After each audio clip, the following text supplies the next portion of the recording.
कितनों का नुकसान हुआ होगा यार।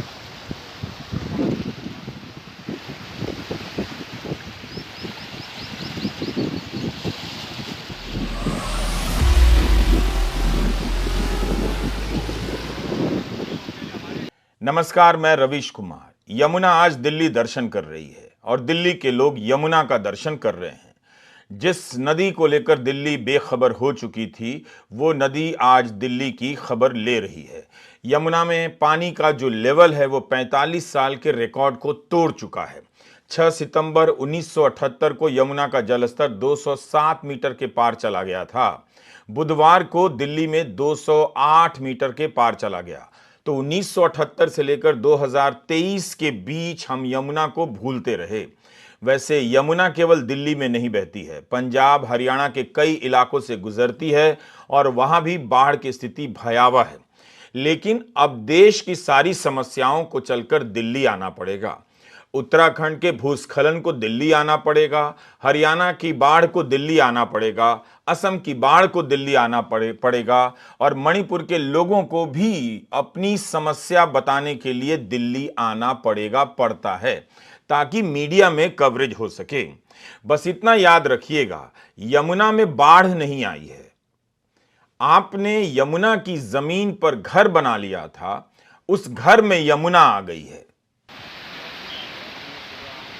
कई साल से दुबली पतली नजर आने वाली यह नदी अपने विस्तार को प्राप्त कर चुकी है, लेकिन दिल्ली के लोगों ने भी जाम में फंसे होने का असीम धीरज विकसित कर लिया है और जाम की तस्वीरों को ही बड़ा कर दिया है। अब तो इतनी आदत पड़ गई होगी कि जाम में ही भोजन की सप्लाई कर दी जाए तो शायद दिल्ली के लोग घर या दफ्तर ही ना जाएं, वहीं रह जाएं। बस कुछ दिनों की बात है, हम यमुना को फिर से भूल ही जाएंगे। कई कॉलोनियों में यमुना का पानी भर गया है, 16,000 लोगों को हटाना पड़ा। दिल्ली के कई फ्लाईओवरों के नीचे और किनारे लोगों को बसाना पड़ा है। दिल्ली में मवेशी चराते हुए लोग कहाँ दिखते हैं, मगर इन लोगों के साथ उनके मवेशी भी यहाँ हैं। वैसे बाढ़ तो गंगा, महानंदा, कोसी से सटे कई इलाकों में है, लेकिन मीडिया कवरेज के मामले में दिल्ली को अस्थायी सौभाग्य प्राप्त है।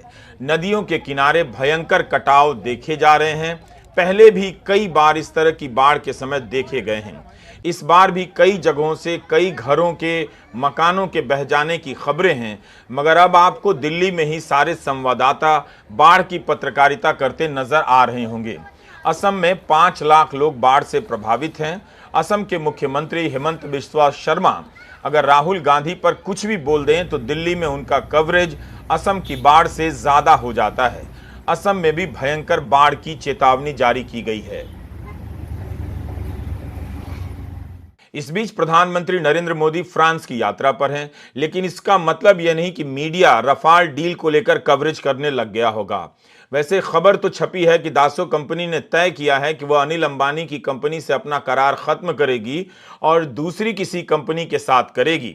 आप देखेंगे कि बाढ़ के बहाने रफाल से जुड़ी उन तमाम खबरों का कितना कम कवरेज होता है जिनका संबंध सौदे की दलाली से रहा है। प्रधानमंत्री नरेंद्र मोदी के फ्रांस दौरे से कुछ दिन पहले फ्रांसीसी इन्वेस्टिगेटिव वेबसाइट मीडियापार्ट ने खुलासा किया कि पेरिस मजिस्ट्रेट ने भारत सरकार को एक आधिकारिक अनुरोध भेजा है और 2015-16 में हुए सौदे के हिस्से के तौर पर किए गए तमाम भुगतान को लेकर चल रही जांच में सहयोग मांगा है। यान फिलिपिन की रिपोर्ट कहती है कि मजिस्ट्रेट 2 भारतीय जांचों की केस फाइलों का अध्ययन करने में विशेष रुचि रखते हैं। आपको याद होगा कि रफाल डील से उठे सवालों को छिपाने के लिए मीडिया के कवरेज में रफाल विमान की खूबियों के कवरेज की बाढ़ आ गई थी।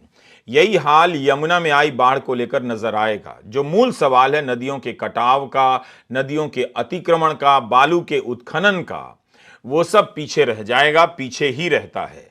अब एक नया विभाग आ गया है आपदा प्रबंधन का। सारे नेता और मंत्री आपदा प्रबंधन में लग जाएंगे। कोई हेलीकॉप्टर से मुआयना करेगा, कोई रंगीन लाइफ जैकेट पहनकर नाव से बाढ़ का मुआयना करेगा, ताकि मीडिया को एक्शन वाली तस्वीरें मिल जाएं। मुख्यमंत्री केजरीवाल जिस सिविल लाइन इलाके में रहते हैं, जहां उनका सरकारी निवास है, वो इलाका भी रिस्क का इलाका है और ऊंचा माना जाता है। वहां भी बाढ़ का पानी घुस आया है। मुमकिन है सिविल लाइन के बहाने कवरेज कुछ ज़्यादा हो जाए, गरीब लोगों की जगह सिविल लाइन की तस्वीरें अखबारों के फ्रंट पेज पर आ जाए। मगर उम्मीद रखनी चाहिए कि मीडिया शायद इस बार बाढ़ को लेकर ईमानदारी से इसके पीछे के कारणों की चर्चा करेगा और इसके साथ साथ गरीब लोग किस तरह से बार बार विस्थापित हो रहे हैं, उनका जीवन किस तरह से प्रभावित हो रहा है, इसके बारे में भी आपको बताएगा। रिंग रोड के किनारे का यह वीडियो बता रहा है कि प्रधानमंत्री आवास योजना के दावों के इस दौर में कौन लोग हैं जो इस वक्त विस्थापित जीवन बिता रहे हैं। सड़कों के किनारे और फ्लाईओवर के नीचे लोगों ने शरण ले ली है। आप उस दिल्ली की आर्थिक स्थिति का भी इन तस्वीरों से मुआयना कर सकते हैं जो आम दिनों में नजर नहीं आती है और भारत को सुपर पावर बता दिया जाता है। दिल्ली केवल नई दिल्ली नहीं है, यह भी एक दिल्ली है जो इस बाढ़ के बहाने आप देखिए।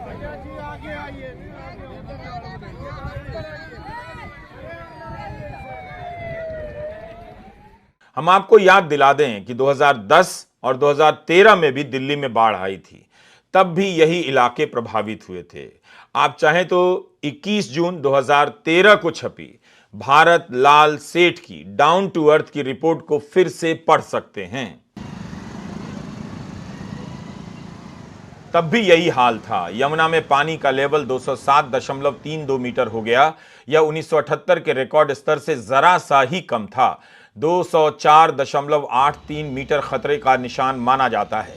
यमुना में समय समय पर बाढ़ आती रहती है। यह प्राकृतिक प्रक्रिया है जिसका अब एक नया नाम है आपदा।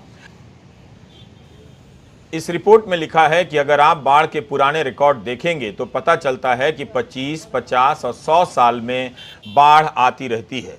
कब आएगी हम नहीं कह सकते। डाउन टू अर्थ में जल संसाधन के एक पूर्व सचिव रामास्वामी अय्यर का बयान छपा है। यमुना नदी से जुड़े मुद्दों को बार बार उठाने वाले मनोज मिश्रा का इस रिपोर्ट में बयान छपा है कि कई बार लोग असमय और ज्यादा वर्षा को बाढ़ का कारण बताते हैं, मगर जून के महीने में इतना पानी अप्रत्याशित है। ये 2013 की बात है। इस तरह की बाढ़ जुलाई और अगस्त में भी आ सकती है।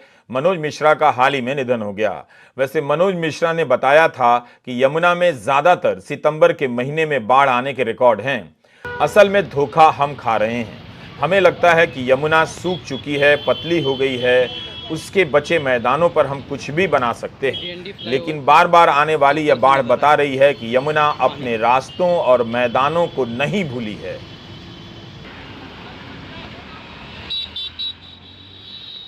तो जून में बाढ़ आ चुकी है, सितंबर में आती ही रहती है। अब आप जुलाई में यमुना में बाढ़ देख रहे हैं। यमुना का अध्ययन करने वालों ने जो कहा, जैसा कहा, वही हो रहा है। यमुना ने हजारों वर्षों में अपने बहने का एक मैदान बनाया। लोगों ने चंद दशकों में वहां अपना घर बना लिया, अतिक्रमण कर लिया। अब कह रहे हैं कि बाढ़ आ गई है, जबकि आपने, हमने या सरकार ने नदी के घर में अपना घर बना लिया।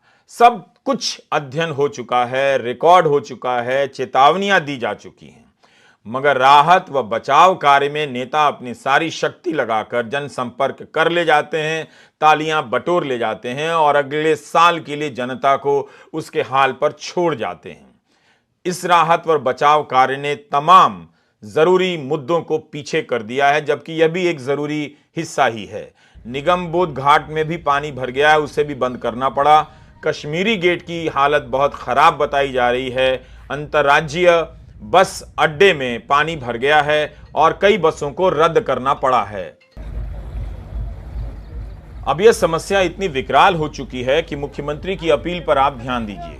वे कह रहे हैं कि लोग एक दूसरे की मदद करें। उन्होंने लिखा है कि यमुना का जलस्तर लगातार बढ़ रहा है। अब पानी 208.46 मीटर पर पहुंच गया है। बढ़ते हुए जलस्तर के कारण यमुना के आसपास की सड़कों पर पानी आ गया है। आपसे अनुरोध है कि इन रास्तों पर न जाएं। जिन आबादी वाले इलाकों में पानी भरा है वहां से लोगों को निकाला जा रहा है। वहां रहने वालों से अनुरोध है कि प्रशासन का सहयोग करें। लोगों की जान बचाना सबसे जरूरी है।